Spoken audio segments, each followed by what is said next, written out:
Hello friends, welcome back to law in Telugu video series. So ఈరోజు వీడియోలో మనం భారతీయ సాక్ష్య అధినియంలోని section 147 గురించి తెలుసుకోబోతున్నాం. సో ఈ సెక్షన్ దేని గురించి మాట్లాడుతుందంటే, రాతపూర్వకంగా ఉన్నటువంటి విషయాలు ఏవైతే ఉన్నాయో వాటికి సంబంధించి ఎవిడెన్స్ ఎలా ఇవ్వాలి, దానికి సంబంధించిన ప్రిన్సిపల్ గురించి మాట్లాడుతుంది అనమాట. ఎప్పుడైనా కూడా మనం బెస్ట్ ఎవిడెన్స్ ఇవ్వాలి. సో రాతపూర్వకంగా ఉన్నప్పుడు ఎలా ఎవిడెన్స్ ఇవ్వాలి, వాటికి సంబంధించి ఓరల్గా ఎవిడెన్స్ ఇవ్వచ్చా లేదా, వీటన్నిటి గురించి ఈ సెక్షన్ మాట్లాడుతుంది. ఒకసారి మనం మెయిన్ ప్రాబ్లం చూద్దాం.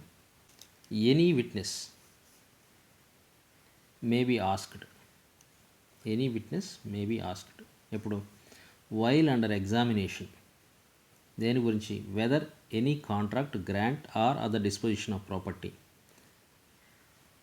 Was not contained in a document as to which he is giving evidence. So ఎవరైనా సాక్షిని మనం పరీక్షిస్తున్నప్పుడు అతను అడగాల్సి ఉంటుందన్నమాట.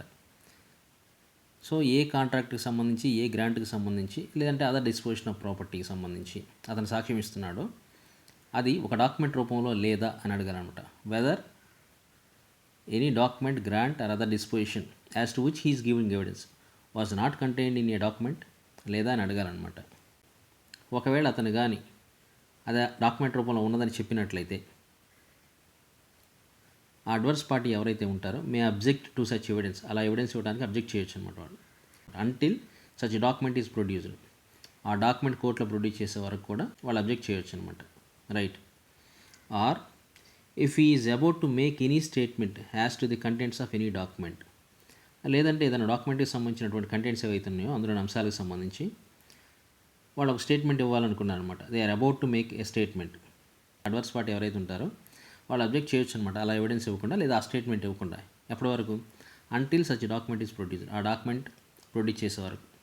సో డాక్యుమెంట్లో ఉన్న కంటెంట్కి సంబంధించి కూడా మనం ఎటువంటి స్టేట్మెంట్ ఇవ్వడానికి లేదనమాట. దానికి అడ్వర్స్ పార్టీ ఎవరైతే ఉన్నారో వాళ్ళు అబ్జెక్ట్ చేయొచ్చు అనమాట. రైట్. ఒకవేళ ఇవ్వాలనుకుంటే ఇక్కడ చూడండి, until facts which entitle the party who called the witness to give secondary evidence up. So ఆ డాక్యుమెంట్లోని అంశాలకు సంబంధించి సెకండరీ ఎవిడెన్స్ ఇవ్వడానికి సాక్షిని ఎవరైతే పిలుస్తున్నారో ఆ పార్టీ ఫ్యాక్ట్స్ని ప్రూవ్ చేసేవారు. ఏ ఫ్యాక్ట్స్? సో అలా సెకండరీ ఎవిడెన్స్ ఇవ్వడానికి ఈ పార్టీకి హక్కు ఉంది అని ప్రూవ్ చేసేటటువంటి ఫ్యాక్ట్స్ ఏవైతేనే వాటిని ప్రూవ్ చేసే వరకు అనమాట. అర్హత కల్పించేటటువంటి ఫ్యాక్ట్స్ ఏవైతేనే వాటిని ప్రూవ్ చేసే వరకు కూడా అలా ఇవ్వడానికి లేదనమాట. రైట్. మనకు ఒక ఎక్స్ప్లెనేషన్ కూడా ఉంది చూడండి. ఏ witness May give oral evidence of statements made by the other persons about the contents of the document if such statements are in themselves relevant facts. అయితే ఎవరైనా సాక్షి ఎప్పుడైనా may give oral evidence of the statements made by the persons about the contents of the document. So డాక్యుమెంట్లోని అంశాలకు సంబంధించి ఎవరైనా ఇతర వ్యక్తులు ఏవైనా స్టేట్మెంట్స్ చేసుంటే ఆ స్టేట్మెంట్స్కి సంబంధించి ఓరల్ ఎవిడెన్స్ ఇవ్వచ్చు అనమాట. రైట్. ఈ కంటెంట్స్ ఆఫ్ డాక్యుమెంట్కి సంబంధించి కాదు మనం ఓరల్ ఎవిడెన్స్ ఇస్తుంది ఇక్కడ. ఈ కంటెంట్స్ ఆఫ్ డాక్యుమెంట్కి సంబంధించి వేరెవరో ఇచ్చినటువంటి స్టేట్మెంట్స్కి సంబంధించి మనం ఓరల్ ఎవిడెన్స్ ఇస్తున్నాం. అయితే ఈ స్టేట్మెంట్స్ ఏవైతే ఉన్నాయో ఆ ఇతరులు ఎవరైతే ఉన్నారో ఆ చేసే స్టేట్మెంట్స్, ఆ statements are in themselves relevant facts. అవి రెలవెంట్ ఫ్యాక్ట్స్ అవ్వాలన్నమాట మన కేసుకు సంబంధించి ఆ స్టేట్మెంట్స్. సో అప్పుడు మాత్రమే ఆ స్టేట్మెంట్స్కి సంబంధించి ఓరల్ ఎవిడెన్స్ ఇవ్వచ్చు అనమాట. ఇది ఎక్స్ప్లెనేషన్. మనకు ఒక ఇలిస్ట్రేషన్ కూడా ఉంది, కింద చూడండి. The question is whether A assaulted B. C అనే ఒక వ్యక్తి సాక్ష్యం ఇస్తున్నాడు మరి దానికి సంబంధించి that he heard A say to D. డీకి ఏ చెప్పడం విన్నాడు అనమాట. ఏమని? B wrote a letter accusing me of theft, నేను దొంగతనం చేసినట్లు నన్ను ఆరోపిస్తూ వాడు ఒక లెటర్ రాశాడు. And I will be revenged on him, నేను ఆడి మీద రివెంజ్ తీసుకుంటాను అని చెప్పేసి ఏ అనే ఒక వ్యక్తి డీకి చెప్పడం విన్నాడు అనమాట. ఎవరు? సి విన్నానని చెప్పి సాక్ష్యం ఇస్తున్నాడు. So the statement is relevant. ఈ స్టేట్మెంట్ రెలవెంట్ అనమాట. ఏదైతే ఏ డీతో చెప్తున్నాడో ఆ statement relevant. As showing A's motive for assault. So B ఎవరైతే ఉన్నారో బీని ఏ అసాల్ట్ చేశాడు కదా, ఈ అసాల్ట్ చేయడం వెనక ఉన్న మోటివ్ని ప్రూవ్ చేయడం కోసం ఏంటంటే మనకి ఇతను ఇచ్చిన స్టేట్మెంట్, ఏ డీతో ఇచ్చిన స్టేట్మెంట్ రెలవెంట్ అనమాట. And evidence may be given of it, దానికి సంబంధించి ఎవిడెన్స్ ఇవ్వచ్చు అనమాట. Though no other evidence is given about the letter. ఈ లెటర్ రాశాడని అతను అంటున్నాడు కదా, దాంతో మనకు సంబంధం లేదు. ఇతను మోటివ్ ప్రూవ్ చేయడానికి ఇతను ఏ డీతో చెప్పాడా లేదా అనేది మనకి ఇంపార్టెంట్. సో ఇతనితో చెప్పిన స్టేట్మెంట్ చాలన్నమాట.